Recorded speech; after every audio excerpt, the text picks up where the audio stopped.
नमस्कार साथियों, welcome to basic educator. साथियों, केवीएस की जो वैकेंसीज़ आई थी बीटीजी, टीपीजीटी और नॉन टीचिंग पोस्ट के लिए, तो उसके आंसर कीज़ ऑलमोस्ट आ ही चुकी है सभी सब्जेक्ट की। और जो एक आध सेंटर पर एग्ज़ाम कैंसिल हुए हैं तो उनके एग्ज़ाम होते ही उनकी भी 2-4 दिनों में आंसर की आ जाएगी। तो अब बात उठती है साथियों की इंटरव्यू की। तो साथियों, जैसे ही इसका रिज़ल्ट आएगा, तो अभी एक्चुअली में एग्ज़ाम कैंसिल हुए हैं तो उन सेंटर्स पर ही एग्ज़ाम होना है। फिर उसके बाद जो वो आएगा, रिज़ल्ट आएगा, वो एक साथ ही आएगा उनका। तो साथियों, इस वजह से थोड़ा हो सकता है कि 10-12 दिन रिज़ल्ट जो है वो थोड़ा लेट हो जाए। नहीं तो वो रिज़ल्ट आपका 20 तारीख का राउंड आ ही जाना था इसका, बट अब हो सकता है री एग्ज़ाम की वजह से रिज़ल्ट थोड़ा लेट हो जाए। पर होपफुली आपके इंटरव्यू की जो डेट होगी, जैसे ही आपका रिज़ल्ट आएगा उसके 10-12 दिन के अंदर, कभी कभी तो 1 हफ़्ते के अंदर ही रिज़ल्ट के बाद इंटरव्यू की डेट दे देते हैं। तो साथियों, आपके पास समय बहुत कम ही रहेगा तैयारी करने का इंटरव्यू के बाद, मतलब रिज़ल्ट के बाद इंटरव्यू के लिए, और साथ ही आपके जो डॉक्यूमेंट्स हैं उनको तैयार करने का। तो साथियों, इसमें मैं आपको ये कहना चाहूँगा कि आप अपना जो मैंने प्रीवियस वीडियो में कट ऑफ दी है उसके अकॉर्डिंग अगर आपके मार्क्स बन रहे हैं तो आप इंटरव्यू की तैयारी अभी से शुरू कर दीजिए।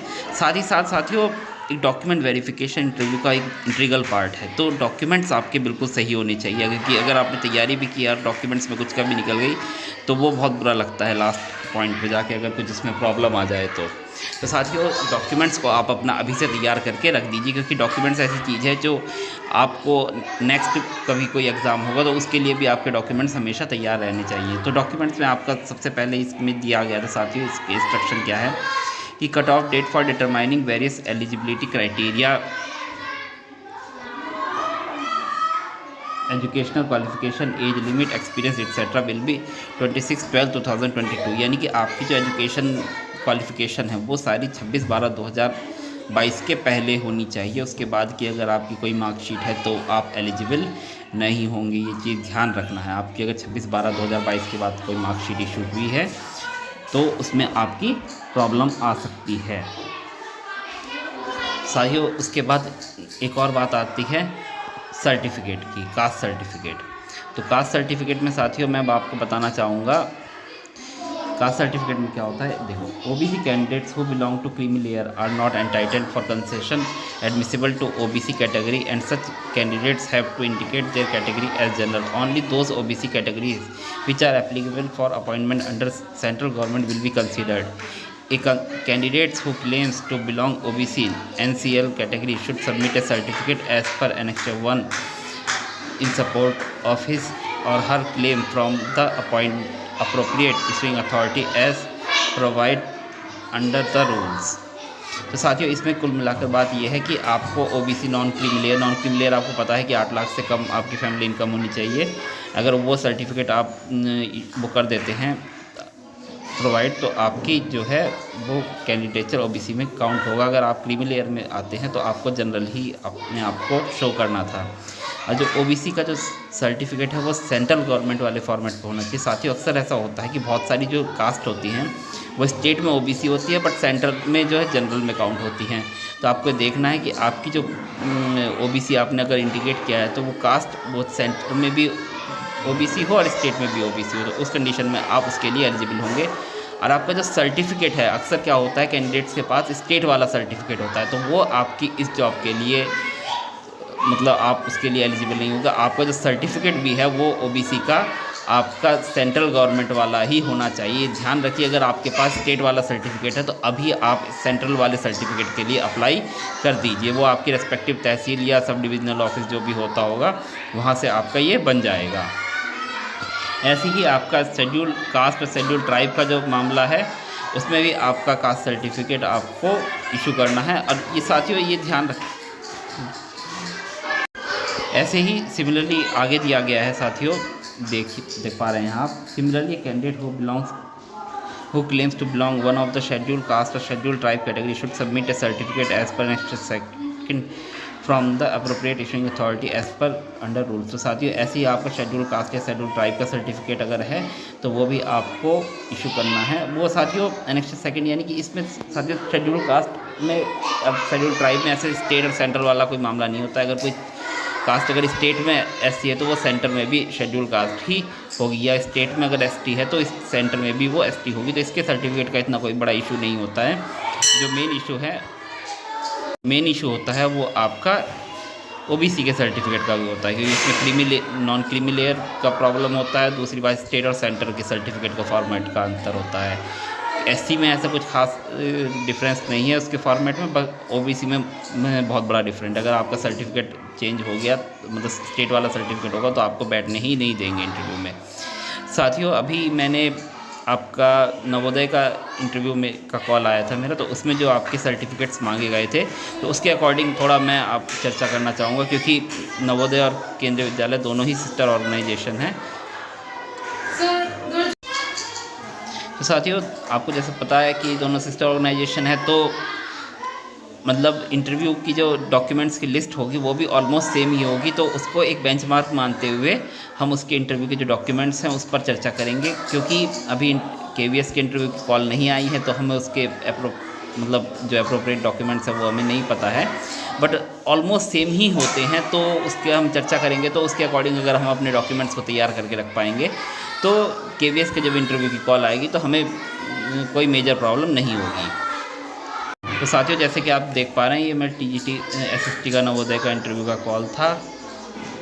वो अलग बात है कि मैंने इसको ज्वाइन नहीं किया था, क्योंकि एक कैंडिडेट की मुझे सीट ख़राब नहीं करनी थी, मैं तो क्योंकि मुझे ज्वाइन भी नहीं करना था, तो इसलिए मैंने इसको इंटरव्यू जो है अटैम्प्ट नहीं किया था। बाकी मैं इसके आधार पर आपको डॉक्यूमेंट्स की जो लिस्ट है उस पर चर्चा करना चाहूँगा। तो देख पा रहे हैं आप, जो दूसरा पॉइंट है,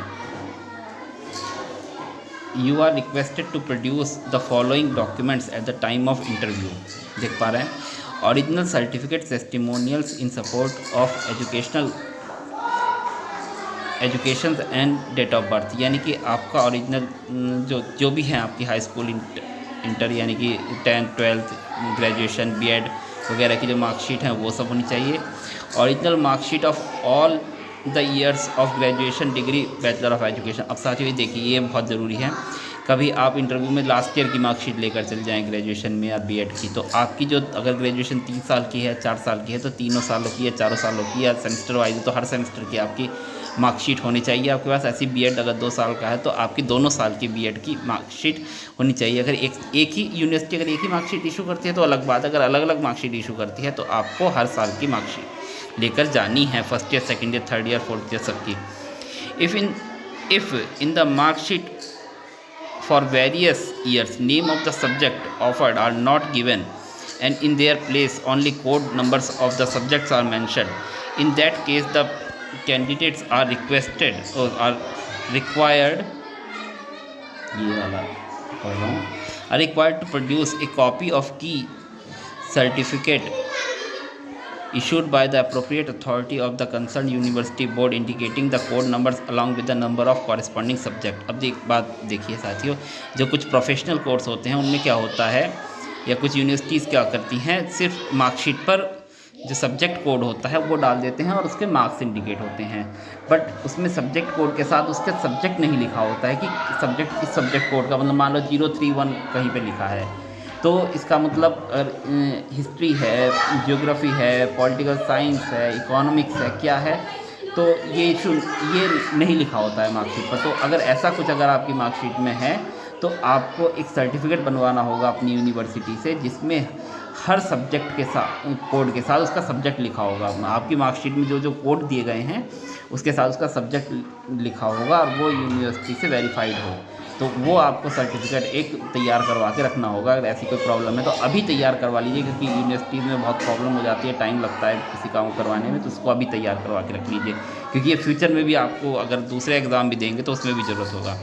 फोर्थ पॉइंट है, in case of grades are awarded any examination instead of marks the candidates are required to produce the formula of conversion of grades into marks duly certified by authority of the concerned university board. अगर आपको grades मिलते हैं, CGPA वगैरह मिलता है, तो आपका university से एक अथॉरिटी लेटर होना चाहिए और उस पर फॉर्मूला इंडिकेट होना चाहिए कि ग्रेड्स को परसेंटेज में या मार्क्स में कैसे कन्वर्ट करना है, तो उसका जो फॉर्मूला है वो इंडिकेट होना चाहिए। फिफ्थ पॉइंट क्या है आपका? फिफ्थ पॉइंट है in case you are claiming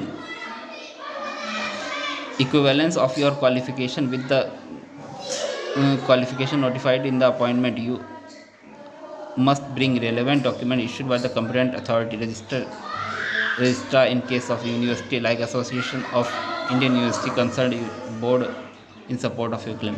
अगर आप कोई इक्विवेलेंट दिखाना चाहते हैं किसी डिग्री को, मान लो जैसे बीटेक होता है, बीटेक के साथ AMI की डिग्री या डोएक का A लेवल या B लेवल जो है वो इक्वल माना जाता है, तो ऐसा अगर आपकी कोई डिग्री जो नोटिफाइड है नोटिफिकेशन में, उसके अलग कोई डिग्री है आपके पास और आप बताना चाहते हैं कि वो डिग्री उसके इक्विवेलेंट है, तो आपको एक ऐसा लेटर अपनी यूनिवर्सिटी से लेकर आना होगा जिसमें कि लिखा होगा कि ये डिग्री हमारी यूनिवर्सिटी की, ये उस डिग्री के जो आपकी नोटिफिकेशन में दी गई है उसके इक्विवेलेंट है।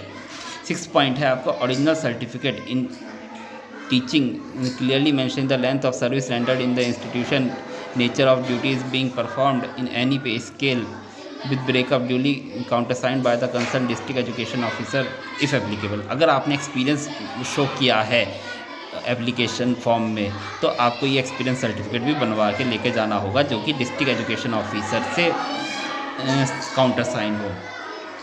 Original certificate in support of your category, that is SC, ST, OBC, PH, EWS in performa prescribed for entry in the central government service duly issued by appropriate authority. OBC candidate, देखिए साथी फिर OBC candidate का जिक्र आया। OBC candidate should not have been issued prior to 6 months from the date of the issue of this letter. साथियों अब देखिए बहुत इंपॉर्टेंट बात आने वाली है। आपका रिज़ल्ट आते ही आपको एक सप्ताह या 10 दिन के अंदर इंटरव्यू में जाना होगा, तो उसमें अक्सर कुछ जगह पे ऐसी प्रॉब्लम होती है कि 8-10 दिन में आपका सर्टिफिकेट तैयार नहीं हो पाता है, थोड़ा लंबा टाइम लग जाता है।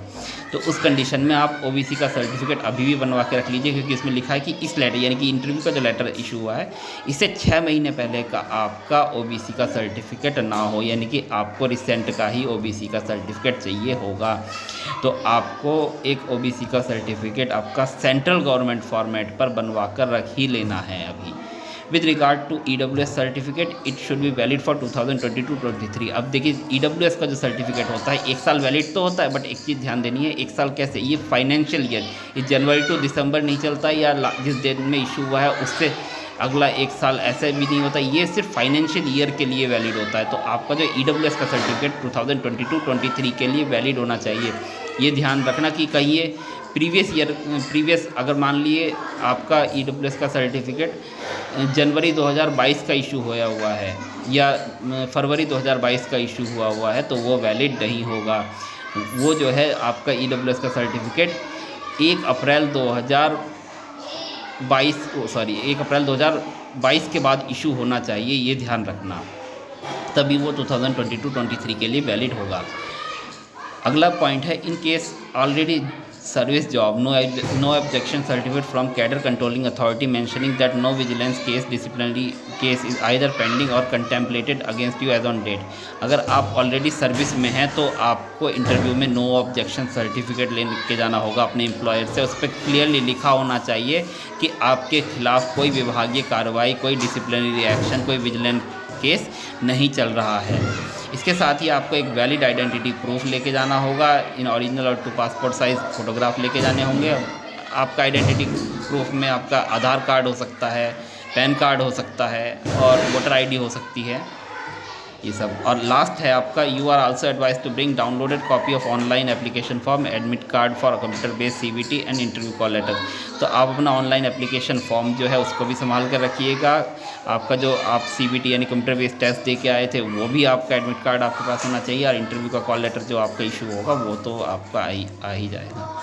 तो साथियों ये जो आपके पॉइंट्स थे, ये आपके डॉक्यूमेंट्स जो हैं आपके तैयार होने चाहिए। अभी से इंटरव्यू के बाद आपको समय नहीं मिल पाएगा।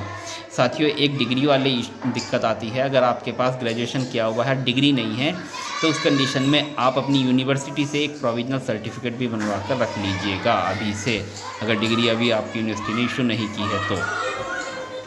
साथियों EWS सर्टिफिकेट के बारे में तो मैंने बात कर ही ली है, वो 2022-23 के लिए वो होना चाहिए। अब OBC का कास्ट सर्टिफिकेट मैं दिखा देता हूँ। अगर आपका कास्ट सर्टिफिकेट इस फॉर्मेट पर है, यानी कि देखिए format of certificate to be produced by other backward class applying for appointment to the post admission to central government institution under the government of India. यानी कि आप सेंट्रल गवर्नमेंट के इंस्टीट्यूशन में एडमिशन किया, सेंट्रल गवर्नमेंट में appointment के लिए अगर आप अप्लाई कर रहे हैं तो आपके पास ये वाला सर्टिफिकेट होना चाहिए। अगर आपके पास स्टेट वाला कोई फॉर्मेट में सर्टिफिकेट है तो वो वैलिड नहीं होगा। आप अभी से इस सर्टिफिकेट को बनवा लीजिए, ये नेसेसरी है। अगर आपने ये नहीं बनवाया, स्टेट वाला सर्टिफिकेट ले गए तो आपको इंटरव्यू में बैठने नहीं दिया जाएगा। साथियों, ये डॉक्यूमेंट वेरिफिकेशन से रिलेटेड अगर आपको कोई भी प्रॉब्लम है तो आप मुझे ज़रूर कमेंट में बताइएगा, उस पर मैं रिप्लाई करने की कोशिश करूँगा। अगर मुझे पता होगा, अगर नहीं पता होगा तो मैं जानकारी करके आपको जवाब देने की कोशिश करूँगा। बट आप इन डॉक्यूमेंट्स को तैयार कर लीजिए, क्योंकि डॉक्यूमेंट्स में चल के इंटरव्यू में बहुत लोगों को प्रॉब्लम्स फेस करना पड़ता है, तो वो प्रॉब्लम आपको ना हो। तो इस वजह से ये आपकी सुविधा के लिए वीडियो मैंने बनाया है। तो आशा करता हूँ ये वीडियो आपको अच्छा लगा होगा। अगर अच्छा लगा तो आप अपने जो अदर एस्पिरेंट्स हैं उनको, जिससे ये समस्या ना हो डॉक्यूमेंट्स की इंटरव्यू में चल के, उनके साथ इस वीडियो को शेयर कीजिए। और अगर आपको कोई प्रॉब्लम है, कोई डॉक्यूमेंट्स में कोई दिक्कत है, तो आप टेलीग्राम ग्रुप पर लिखिए, उसकी ऊपर डिस्कशन किया जाएगा क्या समाधान हो सकता है। और अगर आपको मेरा काम अच्छा लग रहा है, KVS की मैंने पहले ही बताया है, KVS की जो पूरी रिक्रूटमेंट है इसको मैं पहले नोटिफिकेशन से लेकर लास्ट रिज़ल्ट तक मैं इसको फॉलो करूँगा। तो आप अगर इसको लास्ट तक फॉलो करना चाहते हैं तो चैनल को सब्सक्राइब भी कीजिए। साथियों, अगर आप लोग चैनल को सब्सक्राइब करते हैं तो इससे बहुत ही मोटिवेशन मिलता है नेक्स्ट आगे वीडियो बनाने का और इस पर अपना वर्क करने का। तो इन्हीं शुभकामनाओं के साथ साथियों, thanks for being with basic educator.